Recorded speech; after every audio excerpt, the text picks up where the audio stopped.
ChatGPT ഉപയോഗിച്ച് Excel ഫോർമുലകൾ എഴുതുന്നത് എങ്ങനെയെന്നാണ് ഈ വീഡിയോയിൽ നമ്മൾ ഡിസ്കസ് ചെയ്യുക. എക്സൽ നന്നായിട്ട് ഉപയോഗിക്കാൻ അറിയാവുന്ന ഒരാൾക്ക് മാത്രം, അതായത് ഒരു ഇൻ്റർമീഡിയറ്റ് അല്ലെങ്കിൽ ഒരു അഡ്വാൻസ്ഡ് എക്സൽ യൂസറിന് മാത്രം സോൾവ് ചെയ്യാൻ സാധിക്കുന്ന 5 കോംപ്ലക്സ് എക്സൽ പ്രോബ്ലംസ് ആണ് ChatGPT ഉപയോഗിച്ച് ഇവിടെ നമ്മൾ സോൾവ് ചെയ്യാൻ ശ്രമിക്കുന്നത്. ഈ വർക്ക്ഷീറ്റിലുള്ള ഡേറ്റ നോക്കാം. ഒരു സ്പോർട്സ് ഇവൻറ്റിൽ പങ്കെടുത്ത രാജ്യങ്ങളുടെ പേരുകളും ആ രാജ്യങ്ങൾ നേടിയ പോയിൻസുമാണ് ഈ ടേബിളിലുള്ളത്. ഇനി ഇതിൽ ഏറ്റവും കൂടുതൽ പോയിൻറ്റ്സ് നേടി രാജ്യത്തിൻ്റെ പേര് കണ്ടെത്താനുള്ള എക്സൽ ഫോർമുല എന്താണെന്ന് നോക്കാം. ഞാനല്ല ഫോർമുല എഴുതുന്നത്, ChatGPTയെ കൊണ്ട് ഇതിനുള്ള ഫോർമുല എഴുതിക്കുന്നത് എങ്ങനെയാണെന്ന് നോക്കാം.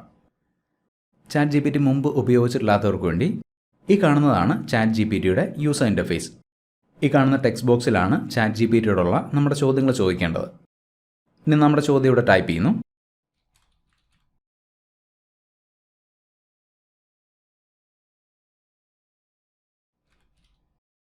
ഇവിടെ നമ്മളുടെ ഡേറ്റ കണ്ടെയ്ൻ ചെയ്യുന്ന ടേബിളിൻ്റെ അഡ്രസ്സ് ടൈപ്പ് ചെയ്ത് കൊടുക്കണം. നോക്കുക, B3 തുടങ്ങി C15 വരെയുള്ള സെല്ലുകളിലാണ് ഡേറ്റ ഉള്ളത്. അതായത് ടേബിളിൻ്റെ അഡ്രസ്സ് B3 to C15 ആണ്. B3 C15.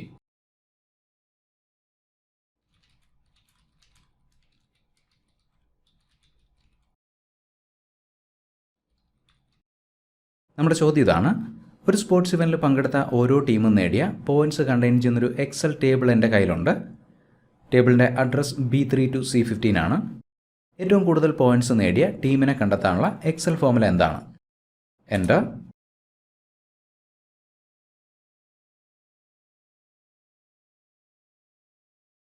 നോക്കുക, ഫോർമുല മാത്രമല്ല, ഫോർമുല എങ്ങനെയാണ് വർക്ക് ചെയ്യുന്നതെന്നുള്ള വിശദീകരണവും ChatGPT ഇവിടെ തന്നിട്ടുണ്ട്.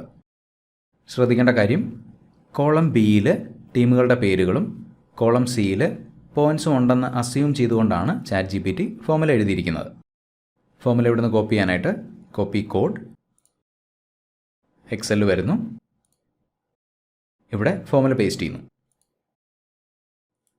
Right click, paste. നോക്കുക, USA ആണ് ഏറ്റവും കൂടുതൽ പോയിൻറ്റ്സ് നേടിയ രാജ്യം. 121 പോയിൻറ്റ്സ് ആണ് USA നേടിയത്. ഫോർമുലയിൽ നോക്കിയാൽ ഇൻഡെക്സ്, മാച്ച്, മാക്സ് ഫംഗ്ഷനുകളുടെ കോമ്പിനേഷൻ ഇവിടെ ഉപയോഗിച്ചിരിക്കുന്ന കാണാം. ഇനി ഇതിൽ ഏറ്റവും കുറവ് പോയിൻറ്റ്സ് നേടിയ രാജ്യത്തിൻ്റെ പേരാണ് കണ്ടെത്തുന്നതെങ്കിൽ ഇവിടെ മാക്സ് ഫംഗ്ഷന് പകരം മിൻ ഫംഗ്ഷൻ ഉപയോഗിക്കുക. എൻ്റർ. നോക്കുക, ഗ്രീസ് ആണ് ഏറ്റവും കുറവ് പോയിൻറ്റ്സ് നേടിയ രാജ്യം, 6 പോയിൻറ്റ്സ്. അടുത്ത പ്രോബ്ലം: ഇന്ത്യയിലെ പ്രധാന നഗരങ്ങളിൽ ബിസിനസ്സുള്ള ഒരു കമ്പനിയുടെ 2 വർഷത്തെ റവന്യൂ റിപ്പോർട്ടാണ് ഈ കാണുന്നത്. 2021-ലെയും 2022-ലെയും ബിസിനസ് ഫിഗേഴ്സ് ഇവിടെ കാണാം. ഇനി നമുക്ക് വേണ്ടതാണ് 2021-ലെയും 2022-ലെയും റവന്യൂ തമ്മിൽ കമ്പയർ ചെയ്ത് എത്ര പെർസെൻറ്റേജ് ഡിഫറൻസ് ഉണ്ടെന്നുള്ളത് കണ്ടെത്തുക. ഇതിനുള്ള ഫോർമുല നമുക്ക് ChatGPTയോട് ചോദിച്ചു നോക്കാം.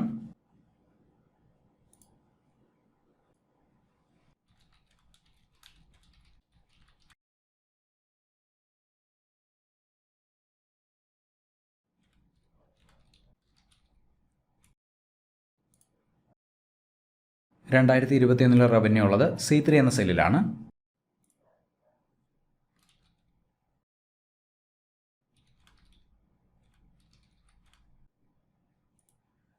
(2022) റവന്യൂ ഉള്ളത് D3 എന്ന സെല്ലിൽ.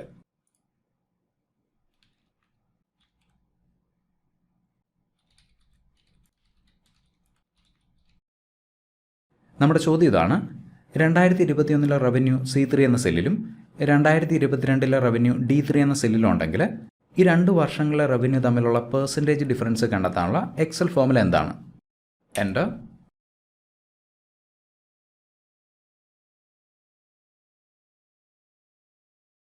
നോക്കുക, പെർസെൻറ്റേജ് ഡിഫറൻസ് കണ്ടെത്താനുള്ള ഫോർമുലയാണിത്. ഫോർമുല കോപ്പി ചെയ്യുന്നു.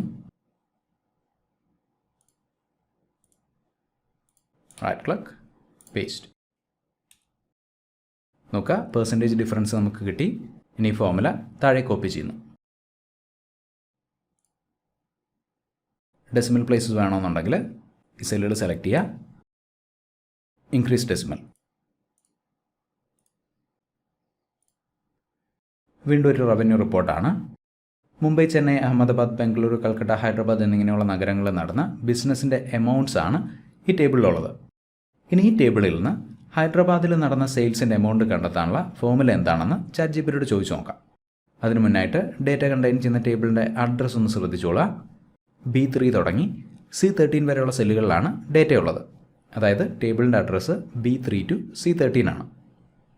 ChatGPTയിൽ വരുന്നു.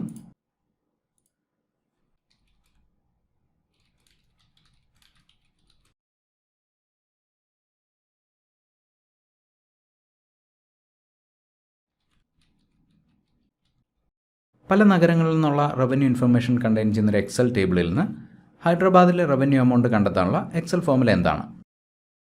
എൻ്റർ.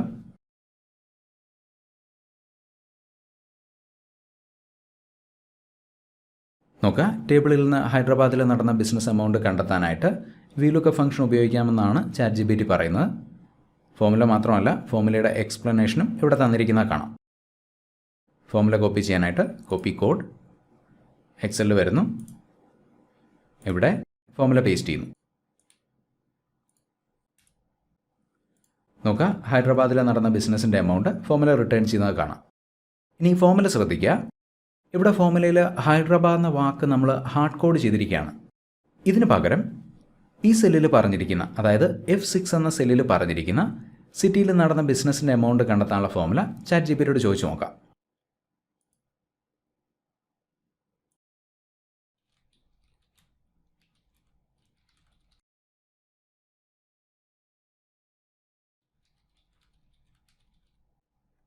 സപ്പോസ് F6 എന്ന സെല്ലിലാണ് സിറ്റിയുടെ പേരുള്ളതെങ്കിൽ ആ സിറ്റിയിൽ നിന്നുള്ള റവന്യൂ കണ്ടെത്താനായിട്ട് എന്ത് ഫോമുലയാണ് ഉപയോഗിക്കേണ്ടത്? എൻ്റർ.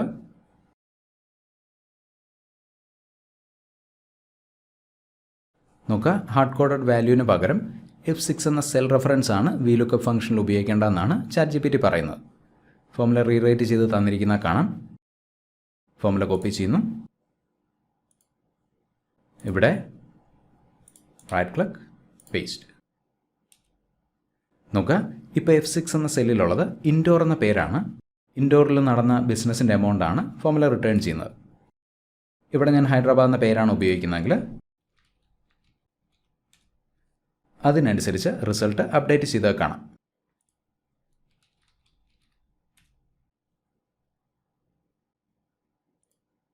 അടുത്തത് ഡ്യൂപ്ലിക്കേറ്റ് കണ്ടെത്താനുള്ള ഫോമുലയാണ്. ഇവിടെ ചില നഗരങ്ങളുടെ പേരുകൾ ലിസ്റ്റ് ചെയ്തിരിക്കുന്നു. ശ്രദ്ധിച്ചു നോക്കിയാൽ ഇതിൽ ചില പേരുകൾ റിപ്പീറ്റ് ചെയ്ത് വരുന്നത് കാണാം.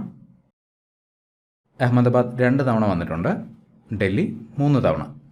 ഇങ്ങനെ റിപ്പീറ്റ് ചെയ്ത് വരുന്ന വാല്യൂസിന് നേരെ ഡ്യൂപ്ലിക്കേറ്റ് എന്ന ടെക്സ്റ്റ് ഡിസ്പ്ലേ ചെയ്യാനുള്ള ഫോമുലയാണ് നമുക്ക് വേണ്ടത്. ഈ ഫോമുല ChatGPT കൊണ്ട് എഴുതിക്കാനായിട്ട്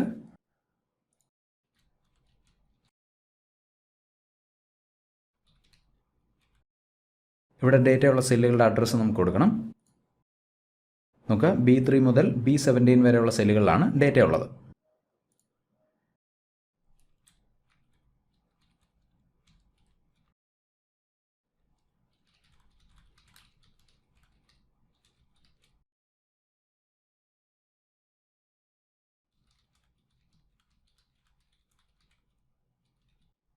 നമ്മുടെ ചോദ്യം ഇതാണ്. B3 മുതൽ B17 വരെയുള്ള സെല്ലുകളിൽ കുറച്ച് പേരുകളുണ്ട്. ഇതിലൊന്നിൽ കൂടുതൽ തവണ അപ്പിയർ ചെയ്യുന്ന പേരുകൾക്ക് നേരെ ഡ്യൂപ്ലിക്കേറ്റ് എന്ന ടെക്സ്റ്റ് ഡിസ്പ്ലേ ചെയ്യാനുള്ള എക്സൽ ഫോമുല എന്താണ്?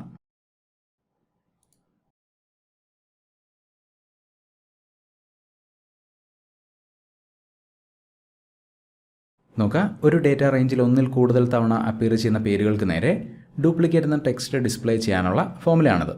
ഫോമുലയുടെ എക്സ്പ്ലനേഷൻ ഇവിടെ കാണാം. ഫോമുല കോപ്പി ചെയ്യാനായിട്ട് കോപ്പി കോഡ് ഈ സെല്ലിൽ ഫോമുല പേസ്റ്റ് ചെയ്യുന്നു. എൻ്റർ. ഇനി ഫോമുല താഴെ കോപ്പി ചെയ്യുന്നു. നോക്കുക, ചെന്നൈക്ക് നേരെ ഡ്യൂപ്ലിക്കേറ്റ് എന്ന് വന്നത് കാണാം. ഇവിടെ നോക്കിയാൽ ചെന്നൈ 2 തവണ വന്നിട്ടുണ്ട്. അഹമ്മദാബാദ്, ഡൽഹി. ഒന്നിൽ കൂടുതൽ തവണ ഒരു ഡേറ്റ റേഞ്ചിൽ അപ്പിയർ ചെയ്യുന്ന പേരുകൾക്ക് നേരെ ഡ്യൂപ്ലിക്കേറ്റ് എന്ന ടെക്സ്റ്റ് ഡിസ്പ്ലേ ചെയ്യാനുള്ള ഫോമുലയാണിത്. അടുത്തതൊരു സ്കോർ കാർഡാണ്. ഹന്ന, ജോൺ, താര, പീറ്റർ, ആനി, ബ്രൂസ് എന്നീ വിദ്യാർത്ഥികൾ ഒരു എക്സാമിന് നേടിയ സ്കോറുകളാണ് ഈ ടേബിളിലുള്ളത്. ഇനി ഇവർ ഓരോരുത്തരും നേടിയ സ്കോറിനനുസരിച്ചുള്ള ഗ്രേഡ് എന്താണെന്നുള്ളത് നമ്മൾ കണ്ടെത്തണം. ഗ്രേഡ് കൊടുക്കാനുള്ള ക്രൈറ്റീരിയ ഇതാണ്. 80 80 മുകളിലോ സ്കോർ ചെയ്തവർക്ക് എ ഗ്രേഡ്, 80 60 ഇടയിൽ സ്കോർ ചെയ്തവർക്ക് ബി ഗ്രേഡ്, 60 താഴെ സ്കോർ നേടിയവർക്ക് സി ഗ്രേഡ്. ഇഫ് ഫംഗ്ഷനും VLOOKUP ഫംഗ്ഷനും ഒക്കെ നന്നായിട്ട് കൈകാര്യം ചെയ്യാൻ അറിയാവുന്നവർക്ക് മാത്രമാണ് ഈ രീതിയിൽ ഗ്രേഡ് കണ്ടെത്താനുള്ള ഫോർമുല എഴുതാൻ കഴിയുക. ഈ ആവശ്യത്തിന് വേണ്ടിയുള്ള ഫോർമുല ChatGPTക്ക് എഴുതാൻ സാധിക്കുമോ നോക്കാം.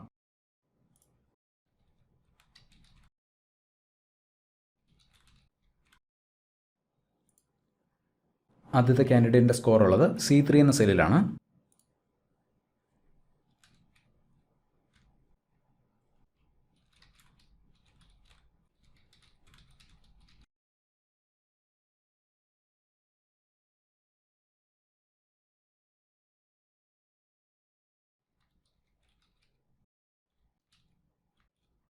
നമ്മുടെ ചോദ്യം ഇതാണ്.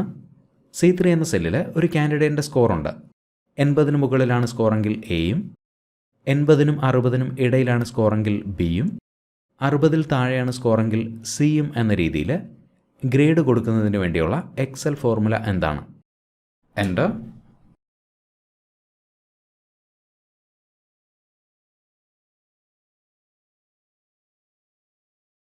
ഇഫ് ഫംഗ്ഷൻ ഉപയോഗിച്ചുള്ളൊരു ഫോർമുലയാണ് ChatGPT നമുക്ക് തന്നിരിക്കുന്നത്.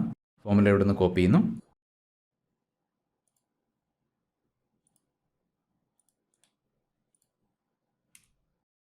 ഹന്നയുടെ സ്കോർ 76 ഫോർമുല റിട്ടേൺ ചെയ്യുന്നത് ബി ഗ്രേഡാണ്. ഈ സ്കോർ നമുക്കൊന്ന് ചേഞ്ച് ചെയ്ത് നോക്കാം. 85 ആക്കുന്നു. അതിനനുസരിച്ച് ഗ്രേഡ് മാറി, എ ഗ്രേഡായി.